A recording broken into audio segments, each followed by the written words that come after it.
Welcome back to the Sports News Analysis YouTube channel, where I'm always breaking down the hot sports topics of the day. So be sure to check out my other videos and subscribe to my page here on YouTube to get all of my sports talk videos delivered directly to your inbox. The NFC's Divisional playoffs will feature a matchup between the Green Bay Packers and the San Francisco 49ers. The game will be played in San Francisco and will be the Fox Saturday night game next week in the divisional round. San Francisco, second seed, had a bye in the wild card round, coming off of winning the NFC West, and then that last weekend clinching the NFC West, and by virtue of the Packers' loss, clinching home field for this game. Green Bay coming into this game with a pretty dominant victory over the Vikings in the wild card round, 24-10 at home in Lambeau. A game for the Packers that I don't think their offense played lights out and particularly well. I think they showed some things that they haven't shown in the regular season. I thought they got more players involved in the passing game other than their receivers, which I thought was good. I thought you saw some of their receivers, Jordy Nelson, Greg Jennings, round more into shape. And I look for them to be even better in a divisional round against the 49ers. And again, I don't think this will be a big issue against the 49ers because I think against the run, they're great. But they did show some semblance of a running game that the Vikings had to worry about. I thought overall the Vikings played pretty well defensively against Aaron Rodgers. I look for, this is the third time they played them, though, in 6 weeks. The 49ers have played the Packers before, but that was the first game of the season, a 30-22 49ers win. So I don't really take any stock in that for this game. But from a Packers point of view, I think what they need to do is just stick to what they're good with.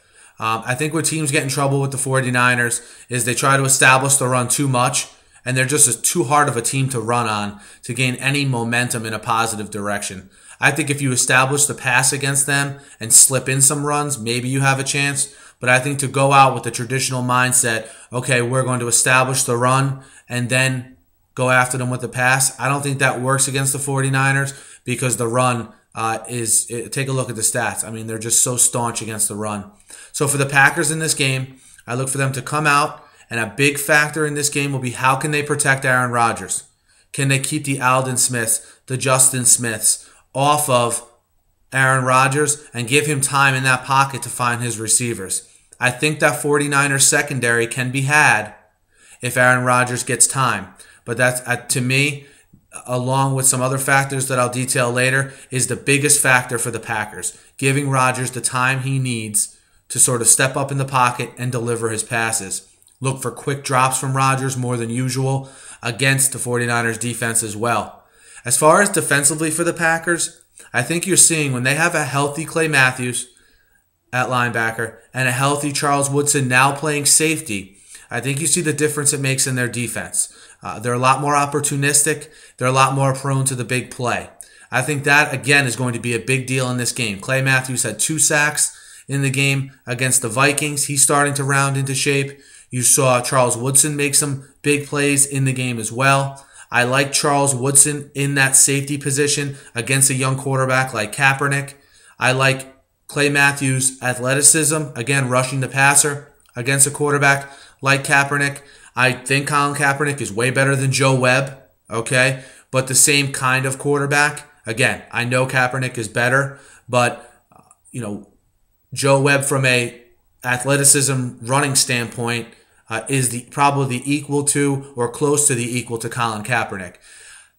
I look for the Packers, again, to really stack the box and stop the run on defense. I think that's first and foremost when you play the 49ers. And I think in order for the 49ers to have success, they're going to have to get a couple deep balls. They're going to have to show they can throw the ball down the field with Kaepernick. Whether it be to Crabtree, Moss, Vernon Davis up the seam, whoever it may be. Because I think what you're going to see Dom Capers and that Green Bay defense do is stack the box and jam the receivers. And the only way to get them to back off is going to be for Kaepernick to go over the top a couple times. So will Kaepernick be able to do that? Will he be able to do that successfully with Charles Woodson and other seasoned vets in the Green Bay defensive backfield? That remains to be seen. As far as the 49ers go, 49ers come into this game, I think one of those teams that if you look throughout the season, they're very hard to figure out as far as in these big games how they're going to come out and play. They come out and play great against great against the Patriots and early in the season against the Packers. Not so much in a big game they had a couple weeks ago against the Seahawks. Now, I don't know if it's a matter of are the Seahawks just too tough at home for anyone to beat? All right, or was that Kaepernick's first game on a really big stage or second game on a really big stage, and did he just crumble under the pressure? I don't know which one it is yet, and that's one of the fascinating things about this game.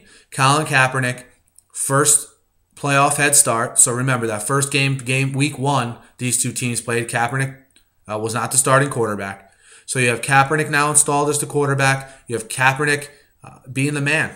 And how does he react to that in his first playoff start? How is he able to read the complex looks that I'm sure Green Bay will show him in the secondary? Usually for these first-time quarterbacks in the playoffs, it's about avoiding that big turnover in that crucial spot. Protecting the ball when they go down for a sack, protecting the ball when they run it, not getting tricked into throwing the ball into the middle of the field. So I look for that to be a big deal with Kaepernick. Look for them to try to get Gore started early, okay, because the offensive line is the strong suit of the 49ers offense. From a defensive point of view, I look for the 49ers to just pretty much do what they've been doing all season. I think a lot of their success will be based on what kind of pressure can Aldon Smith, Justin Smith, and the other members of that defense put on Aaron Rodgers. Can they get to him before he shows off that trademark quick release? How will that play out? I think the Packers receivers match up extremely well with the 49ers secondary. So if Rodgers has time, I think it could be a long day, okay, for the 49ers. But the 49ers, another thing they'll try to do is be very physical all over the field. That's something we always see from the 49ers and something that can have a big effect in playoff games. Getting those opportunistic turnovers, getting some good returns from a guy like Ted Ginn, and just being old-fashioned, smash you in the mouth. You're playing in our house. The crowd will be behind us. Is that enough to make up for what I think is going to be a big deal in the lack of experience for Kaepernick in a playoff game? That, to me, is going to be the big part of this game. Which is a bigger deal? The 49ers pass rush against Rodgers, or maybe the moment being a little too big for Kaepernick? I think that's really what this game will come down to. Again, I think this is a coin flip game, okay, and the line suggests that, with San Francisco being a 3.5-point favorite. Usually the home team gets 3 points right off the bat. So I agree with the odds makers on this one. I think this is an extremely sort of nitpicky, big play here, big play there kind of game. In the end, though, I like the Packers plus 3.5 on the road to beat the 49ers outright and advance to the NFC Championship game. I know you're going to hear all different sides of this game all week, but that's my take on it. Hit me up in the YouTube comments. Let me know what you think.